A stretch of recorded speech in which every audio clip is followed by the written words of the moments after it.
Alhamdulillahirabbil alamin wa bihi nasta'inu ala umurid dunya waddin. Asyhadu an la ilaha illallah warrahmanur rahim wa asyhadu anna Muhammadan abduhu wa rasuluhu khatamul anbiya wal mursalin. Allahumma shalli ala Muhammad wa ala alihi wa ashabihi wa man tabi'ahum bi ihsanin ila yaumiddin. Ikhwatul kiram, kaum muslimin muslimat rahimakumullah. Alhamdulillah, dengan kudrah serta iradah Allah Subhanahu wa taala, pada malam hari ini kita masih diberi berbagai macam kenikmatan oleh Allah Subhanahu wa taala. Di antaranya nikmat sisa umur kita, tapi yang terpenting adalah nikmat kesempatan kesehatan yang ditunjang oleh nikmat iman dan keislaman kita, sehingga dengan nikmat tersebut kita mampu melaksanakan berbagai ketentuan, di antaranya melaksanakan ibadah sholat maghrib dengan berjamaah dan dilanjutkan dengan ibadah thalabul ilmi. Pada pembahasan yang telah lalu dalam bab syurutis sholah, bab syarat-syarat sholat, sekarang adalah nomor 172 kalau tidak salah.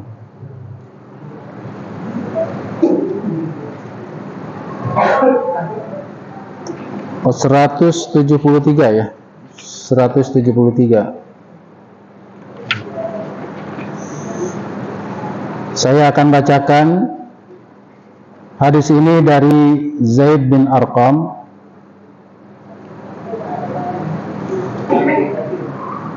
In kunna lanatakallamu bis sholati ala ahdin nabiyyi sallallahu alaihi wasallam yukallimu ahaduna sahibahu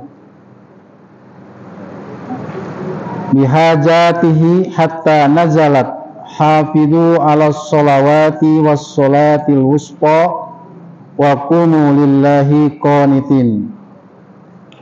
Fa umirna bisyukuti wa nuhina anil kalam. Dahulu pada masa Rasulullah Shallallahu Alaihi Wasallam, kami biasa ngobrol ketika melaksanakan sholat, berbicara ketika melaksanakan sholat.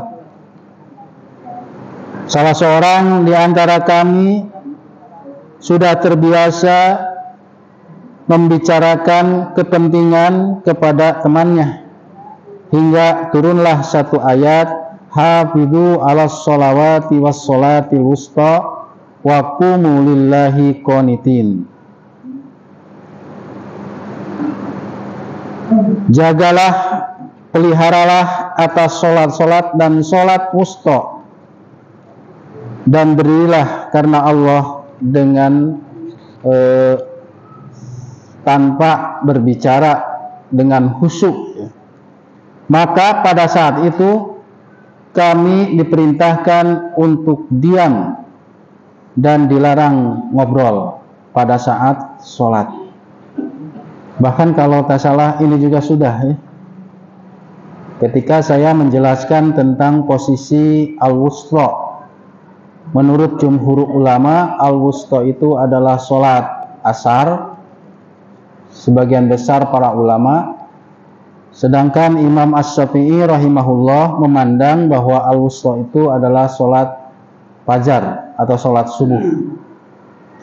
Tapi intinya adalah bahwa ketika Allah menurunkan ayat ini, atau ketika Rasulullah menjelaskan tentang posisi ayat ini, maka mulai itu Rasulullah Shallallahu Alaihi Wasallam melarang kepada para sahabat yang sholat untuk berbicara. Mengapa demikian? Jangankan pada masa Nabi itu berbicara, sedang mabuk saja ada kejadian. Jadi orang atau sahabat sedang mabuk, kemudian melaksanakan sholat. Ketika Al-Quran belum secara pasti mengharamkan mutlak. Bahkan ketika pengharaman ini saja, dalam pengertian ketika sholat karena ada yang mabuk, itu tahap kedua.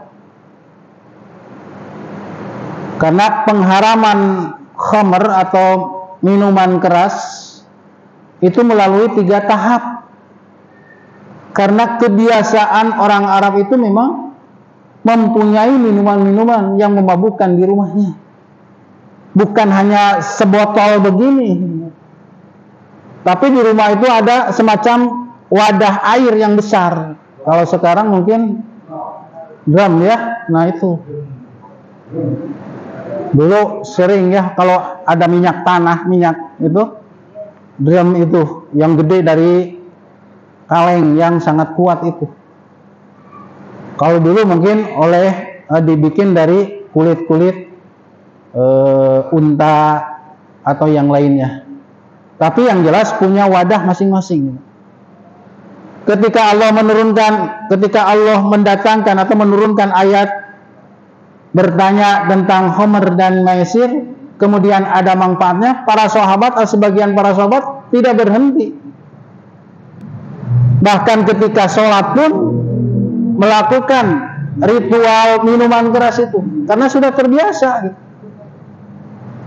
Sudah menjadi adat saat itu. Bukan pamer ingin mabuknya, sudah terbiasa begitu. Kalau anak-anak muda kan ini pamer mau mabuknya gitu. Seolah-olah sebuah kebanggaan gitu. Tapi para sahabat waktu itu dan komunitas bangsa Arab pada saat itu memang terbiasa begitu. Maka turunlah la taqrabus shalah wa antum sukara. Jangan kamu melaksanakan dekat-dekat ke tempat sholat selagi kamu sedang dalam kondisi mabuk. Sudah haram belum? Sudah, tapi dalam batas ketika mau sholat. Selesai sholat mungkin seperti itu. Tapi ada batas, ketika sholat dilarang mabuk, maka posisinya sudah diharamkan. Tapi pada batas-batas ketika beribadah. Sampai-sampai dalam Fiqhus Sunnah kalau tidak salah itu diterangkan, ketika membaca satu surat sampai terbalik, seharusnya la a'budu ma ta'budun, tapi diganti karena lagi mabok, a'budu ma ta'budun, aku menyembah sebagaimana yang kalian sembah. Jadi salah.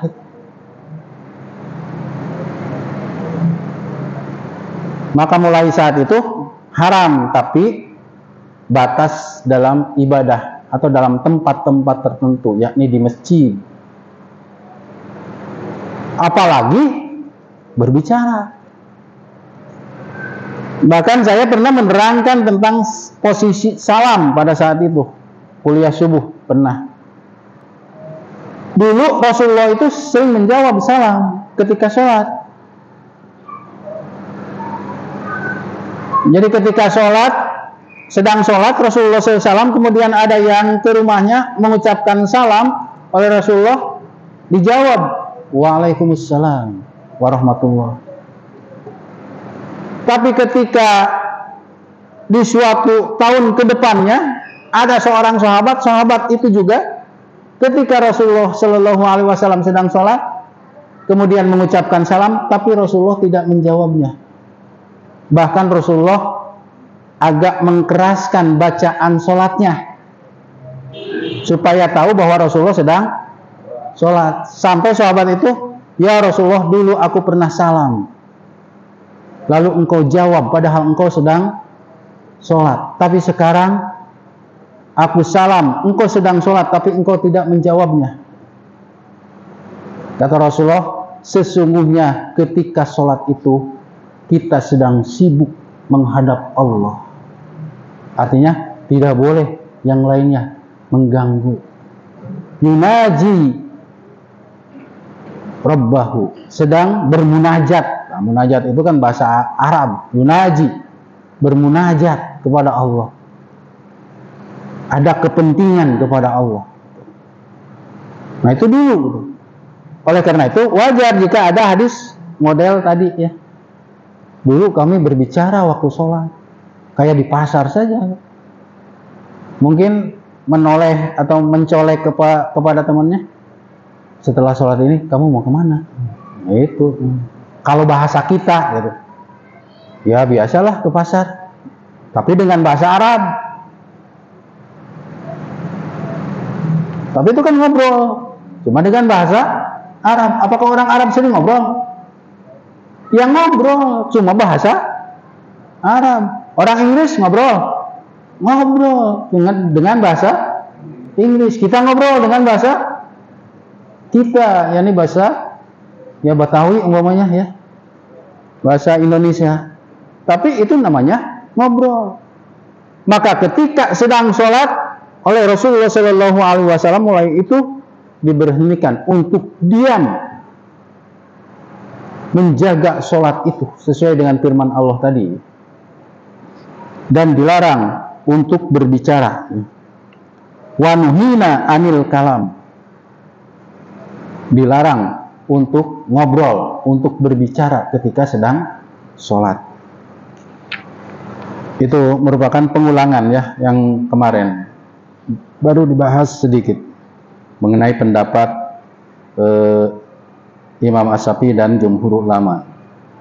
Kemudian yang kedua dari Abi Hurairah radhiyallahu anhu, Rasulullah Shallallahu alaihi wasallam bersabda, at-tasbihu lirrijal wa tasbihu linnisa. Tasbih itu untuk laki-laki dan tepuk tangan untuk wanita. Muttafaqun alaih, Bukhari Muslim. Dalam riwayat Muslim ada tambahan fis sholah, yakni ketika sholat. Maksud tasbih di sini adalah pemberitahuan bagi jamaah laki-laki untuk mengingatkan kepada imam, seharusnya umpamanya duduk tahiyat awal, ini bangkit. Maka jika yang memberitahukannya adalah jamaah laki-laki, maka atau makmumnya laki-laki, maka si makmum mengucapkan subhanallah. Tapi imam harus mengerti. Oleh karena itu, memang imam itu harus tahu seluk-beluk sholat berjamaah, tata cara sholat berjamaah. Ketika ada mengucapkan subhanallah, ada apaan dalam hatinya ya? Pakai subhanallah. Nah kalau imam yang mengerti, oh mungkin seharusnya duduk. Nah bagaimana kalau imam tetap berdiri? Subhanallah, subhanallah, subhanallah, tetap aja imam berdiri. Coba bubar enggak? Kita bubar enggak sebagai makmum? Enggak, tapi ngikutin imam. Sekalipun imam keliru, kan seharusnya duduk, diucapkan oleh makmum itu atau oleh wanita dengan tepuk tangan kalau wanita. Tapi jangan tepuk tangan kayak supporter ketika nonton bola atau ketika merpati. Tapi ya biasa. Tetap imam itu berdiri, maka jangan terus-terusan subhanallah, subhanallah, subhanallah. Jangan. Ikutin.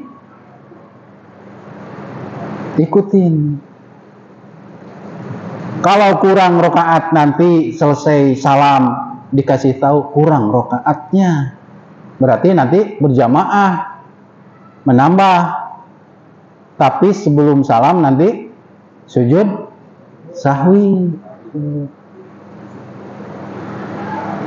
Tapi kalau subhanallah langsung berdiri, ada sujud sahwi nggak? Udah diingatkan. Nah, ini hadis ini sebetulnya hadis yang cukup panjang. Yang jadi pertanyaan, kenapa bagi wanita tidak dengan ucapan? Karena suara wanita itu bisa merusak konsentrasi, kehusuan semua yang sholat. Apalagi yang mengucapkan subhanallahnya seorang gadis.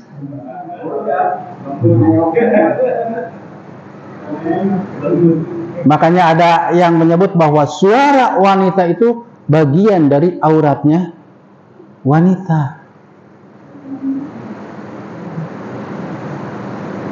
Karena akan menimbulkan daya tarik kepada lawan jenis.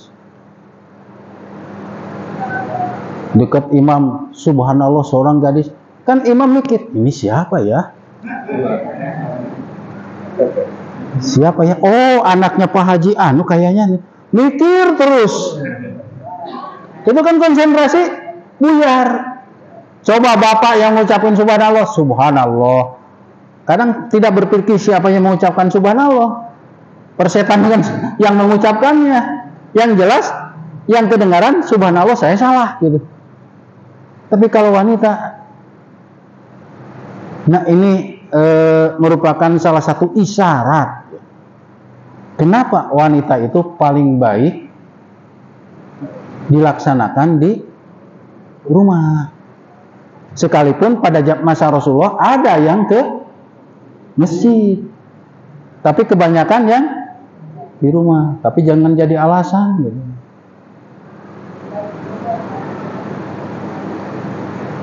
Sampai-sampai seorang sahabat perempuan atau sahabiah hafal surat anu itu karena dia sering mendengar Rasulullah membaca surat itu pada sholat subuh.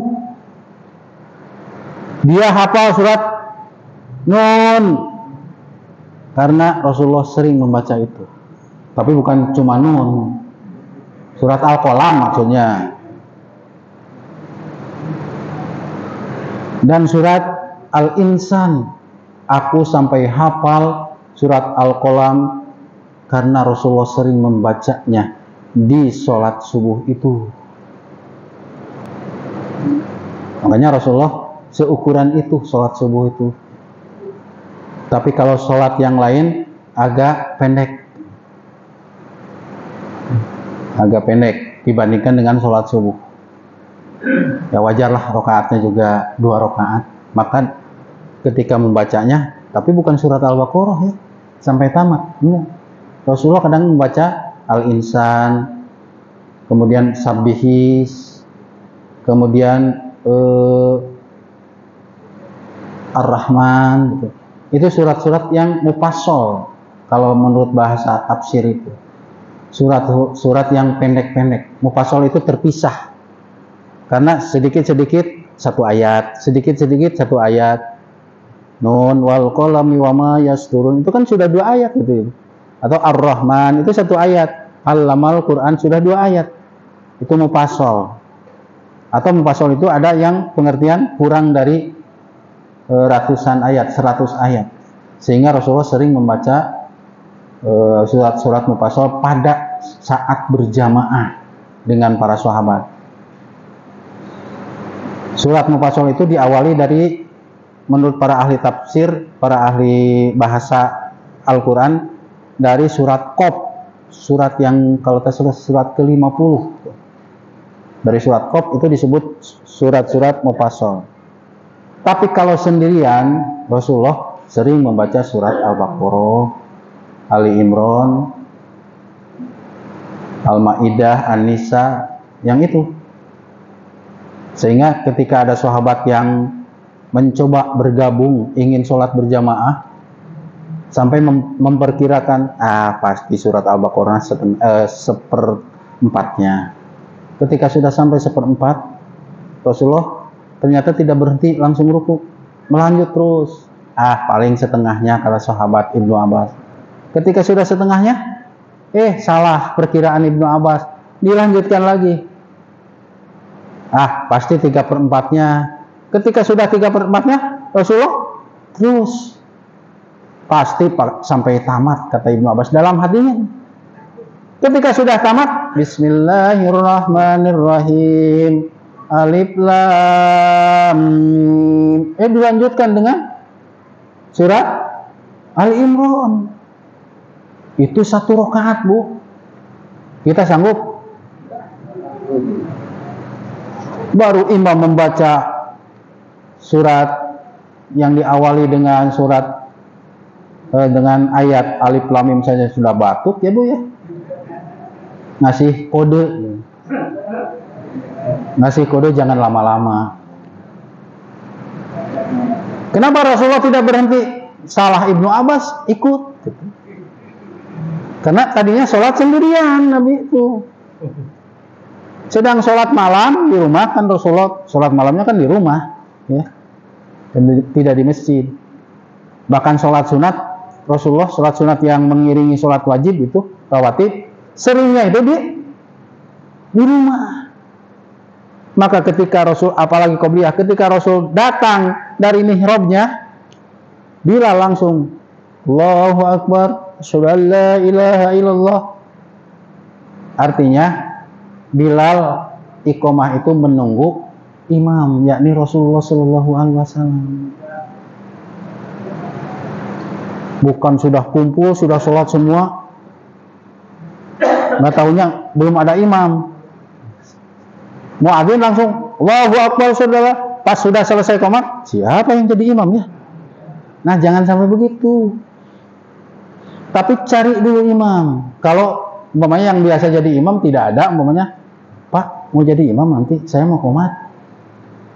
Tapi kalau sudah tahu si muadzin sudah ada imam yang biasa atau yang sering ditunjuk jadi imam, boleh. Jadi yang menentukan iqomah itu ya imam. Tapi yang menentukan adzan, waktu sholat sudah tiba. Nggak usah disuruh, waktu sholat sudah tiba nunggu imam nyuruh. Kalau waktu sholat sudah tiba, azan. Tapi kalau sholat mau didirikan, tunggu dulu, imamnya sudah ada belum? Itu gunanya iqomahnya. Makanya para sahabat sampai tertidur nunggu imam, karena Rasulullah belum keluar.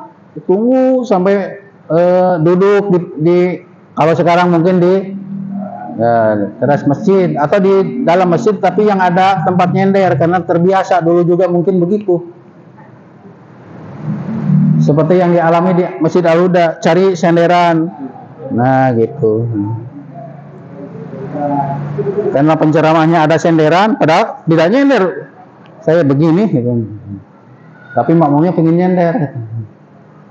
Padahal pada masa Rasul tidak ada senderan, sampai duduk gitu, sampai terlelap tidur gitu. Nah, baru jam 11 Rasulullah keluar. Tuh jam 11 Pak, Rasulullah keluar, kira-kira lah jam 11. Datang Rasulullah langsung qomat Bilal, semua sholat. Walam yatawaddo'una wala yatawaddo'una, mereka tidak berwudu lagi. Kenapa? Tidak batal maksudnya. Karena kalau batal pasti dia, para sahabat itu. Makanya para ulama dalam menentukan itu kan macam-macam ya. Sampai ada salah satu kitab karena tidurnya sambil duduk. Kenapa tidak membatalkan? Karena tidurnya sambil duduk. Sambil duduk itu tertekan sehingga tidak akan langsung keluar, tertahan. Maka wajar, tidak batal. Padahal yang membatalkan itu bukan tidurnya, tapi keluar anginnya. Nah itu ya, sampai di situ. Nah, tasbih ini bisa mengganggu konsentrasi terhadap jamaah. Kalau umpamanya, nah ini salah satu isyarat hikmah dibalik tepuk tangan dan dibalik tasbih bagi laki-laki. Kenapa? Salah satunya umpamanya bisa diambil hikmah itu. Suara perempuan itu akan mengganggu konsentrasi. Buktinya, jangankan suara perempuan, suara anak kecil saya oleh Rasulullah keperhatiin ketika sholat. Sampai Rasulullah ketika mau membaca surat itu, sampai tamat, karena biasa tamat, mendengar suara tangisan anak di jamaah perempuan, Rasulullah mengurungkan untuk membaca sampai tamat. Tapi setengahnya dibaca. Sampai para sahabat bertanya, ya Rasulullah, kenapa dipotong itu bacaan? Aku khawatir ibunya itu sangat terganggu oleh tangisan anaknya. Dan mungkin termasuk kita juga. Kan kalau ada yang nangis ketika sholat, anak-anak, jangankan nangis umpamanya ada yang lari-lari, terganggu kan? Konsentrasi, nangis. Makanya untuk menghilangkan gangguan dalam pengertian itu, ketika Rasulullah ada cucunya, sampai Rasulullah menggendongnya sambil bacaan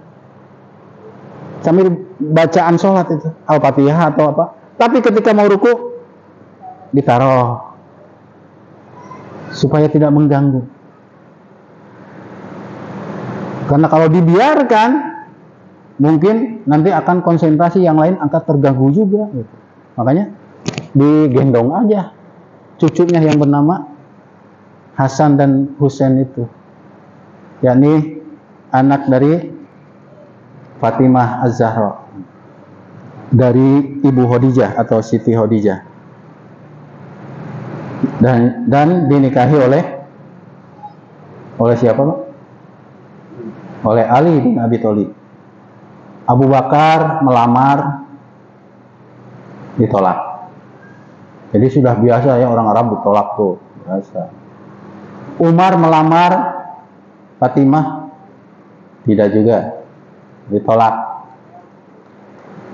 Ali lamar, Ali terima. Tapi ketika nikahnya ada satu syarat. Selama masih ada Fatimah, Ali tidak diperbolehkan menikah dengan wanita lain. Itu dalam sejarah ya. Tapi ketika Fatimah meninggalkan beberapa bulan setelah Rasulullah meninggal, Fatimah meninggal. Nah, Ali nikah dengan wanita yang lain dan banyak wanitanya, ada jariyah gitu. Ya sesuai dengan hukum Islam. Tapi sebelum dengan yang lain, dengan Fatimah itu tidak pernah menambah madu. Tahu madu? Nah, madunya tidak ada madunya, cuma yang ini yang satu itu, yakni Fatimah. Sebetulnya Rasulullah juga sama, yakni dengan Khadijah. Sebelum Khadijah meninggal pernah nikah lagi dengan wanita lain? Enggak. Satu-satunya Khadijah. Nah baru ketika Khadijah meninggal, sampai Khadijah itu diistimewakan oleh Rasulullah Shallallahu Alaihi Wasallam. Sampai kedengaran oleh Aisyah. Ya. Aisyah kan bahasanya bahasa vulgar gitu ya gitu. Ya Rasulullah jangan begitu deh, nyebutin orang Khadijah terus. Emang kalau bahasa kita, emang gue cantikan mana sih sama gua gitu, mungkin gitulah kalau bahasa kita.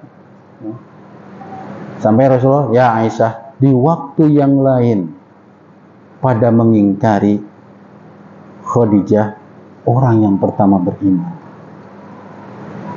Di waktu lain orang lain mencekal saya, Khadijah membantu saya dengan hartanya. Bagaimana aku tidak ingat terus dan tak mungkin melupakan dia. Nah, dijawab begitu, diam siapa? Aisyah tuh. Siti Aisyah itu. Oh, berarti saking istimewanya itu.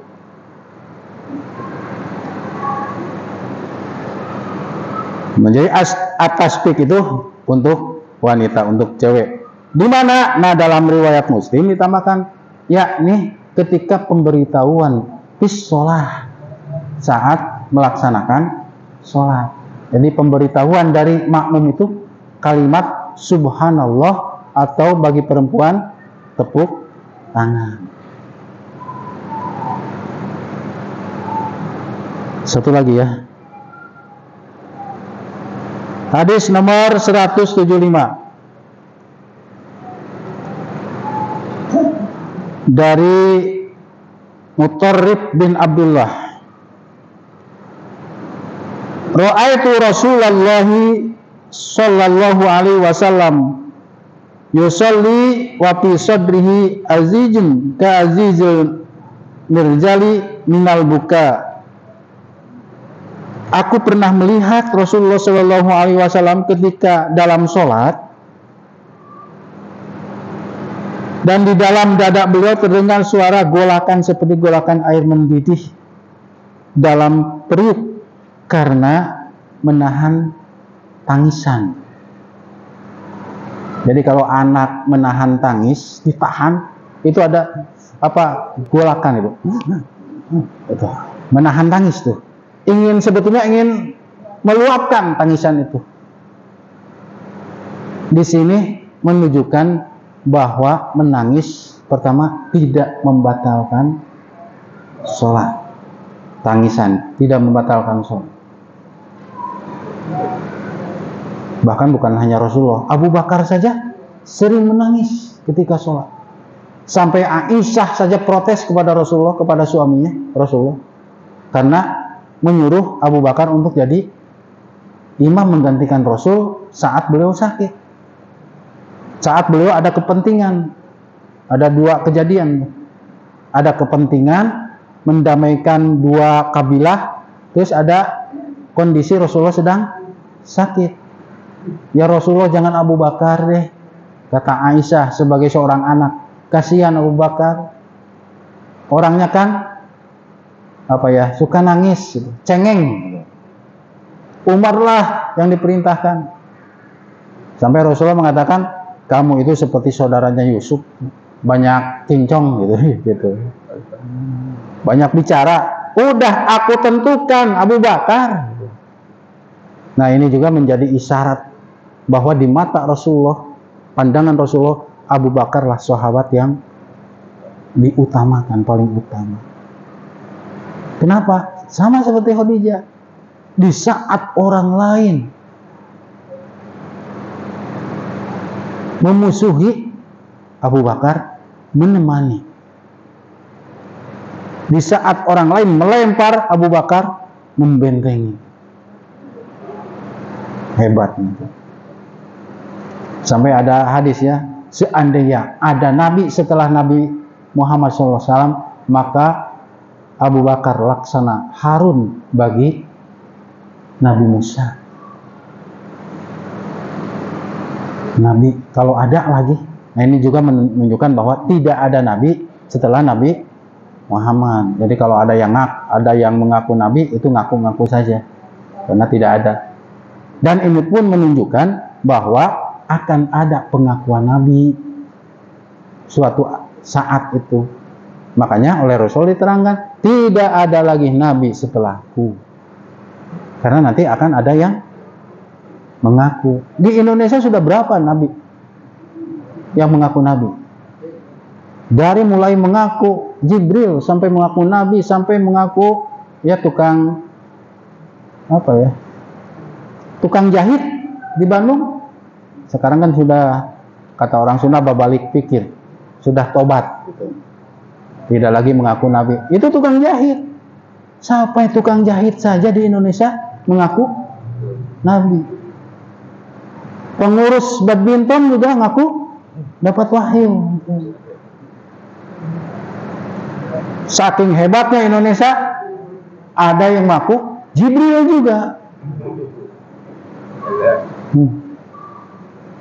Dan saya pernah mendapat bingkisan kalimat-kalimat Jibril kan, dalam tanda kutip ya, melalui surat wangi ya. Suratnya itu karena beliau pandai merangkai bunga ya. Saya dapat itu firman yang turun melalui Jibril, bukan dia Edan ya, tapi Jibril disebutnya. Dalam itunya ada kalimat untuk Presiden SBY, itu mula-mula SBY itu yang dikasih surat tuh. Kemudian ada yang ngirim di sana ke Al-Huda. Mungkin karena ada adik kelas yang jadi pengikut, mungkin tahu alamat ke situ. Kasih aja, mungkin itu. Ada adik kelas yang jadi pengikut sampai sekarang. Kalau Liaden ini kan sudah mati ya, sudah mati. Nah itu sampai di Indonesia ngaku Jibril saja ada. Dan presiden yang pernah didatangi, yang pernah dikirim wahyu langsung oleh Jibril adalah Presiden SBY. Karena langsung diterima SBY. Itu firman Jibril. Wah, hebatnya di Indonesia, hebat ngaconya ya. Nah, jadi tangisan dalam sholat itu tidak membatalkan. Silahkan.